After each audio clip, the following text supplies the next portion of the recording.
So the extreme value theorem tells us that you can identify, I'm trying to make this go away. I guess I can't. Sorry. Here. There we go. Okay.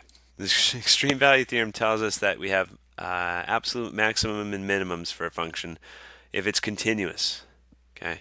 So like this first function we're going to analyze over here, this is continuous. No problems. If we trace that with our finger, we never have to lift it.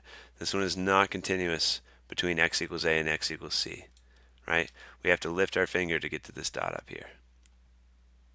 So we'll analyze this function first. Absolute extremes, that's like the absolute height or the absolute minimum height possible.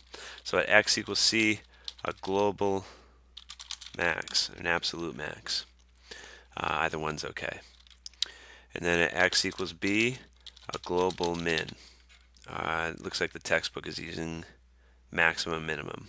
Okay, so either's fine. So this next one though, the lowest point seems to be right here at x equals b, but it's not continuous, right? So the extreme value theorem doesn't help us here. So you get infinitely close, but you never reach an absolute minimum. Okay. And then same thing up here. This looks like this is going to be our maximum, but since it's not continuous at that point, we get infinitely close, but we never reach an absolute max or an absolute min.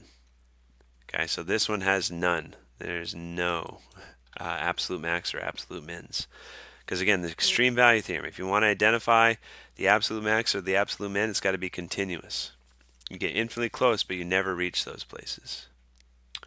Okay, so for this last one, same thing. The maximum happens at x equals a, but since it's not continuous, the extreme value theorem doesn't apply in this situation.